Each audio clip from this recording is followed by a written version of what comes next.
Hello once again viewers, yes it's Peter Elgar here, showing you another one of my treasures. This time it's inside this mysterious wooden box. What do you think's in here? Well, we'll open it up and have a look, shall we?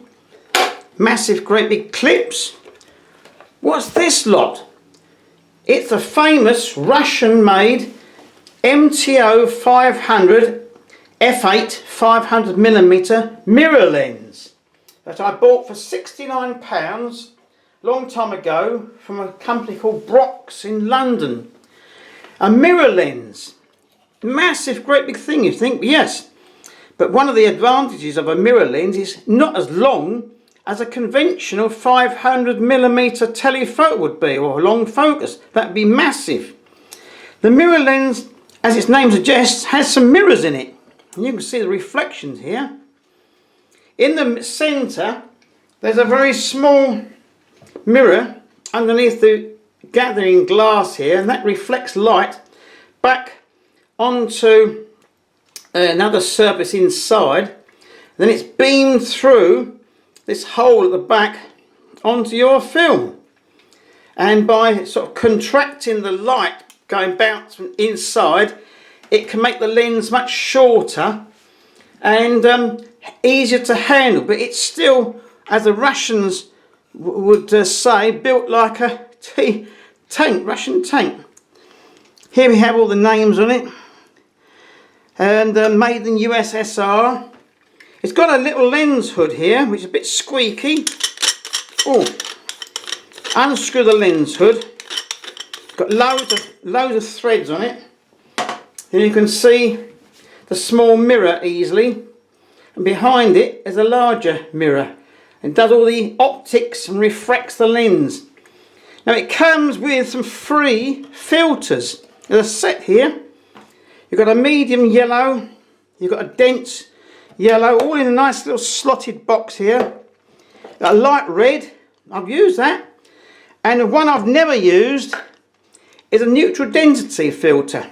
I've never used that because there's never enough light, much to use an f8 lens. So we'll show you a bit more of the fitting. Get rid of this box now. Mustn't drop anything because otherwise I can't use it anymore. Now when I used to do sport, one of the British sports is cricket, and I bought a Zenith camera body cheaply, and I used it a lot. Also, the ring at the back here is a 42mm M42 fit screw thread. It will fit a Zenith, Praktika, Pentax screw. It fits all them. Yeah, well, this is on my lowly but very good Russian Zenith. Oh, hear that zip, folks, as the shutter goes. Now we've got focusing of the lens here. You turn that ring, it focuses. The closest focus is only down to under 4 meters, just under 4 meters is the closest focus.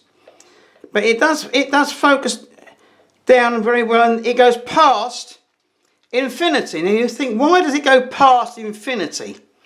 Well, it's to do with the ambient temperature. The Russian metal expands and contracts as it gets hot or cold, and the focus point will shift as the metal gets bigger or smaller as it expands and contracts. So they give you a bit of leeway in the focusing here, because if you're using it in Moscow to photograph Moscow Dynamo football, and it's minus 15 or 20 degrees centigrade, or you're going to find the metal gets very cold and the focus shifts. But it does work, and I've done some very good pictures with it. The only problem is the maximum aperture of f8. And then if you use filters, which I never use for sport, it cuts down the light even more. So you end up having to use it with a monopod or a tripod screwed into that hole there. Now I've got an adapter which with which I can use another series of cameras. Here we are, a Pentax screw to bayonet adapter. Just goes on that end like that.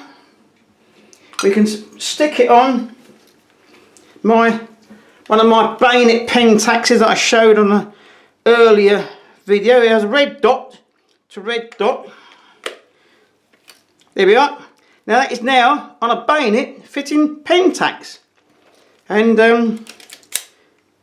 take it off. There we are. That's the 15th of a second. We'll stick on a 60th as I had the Russian one. That's the Pentax sound.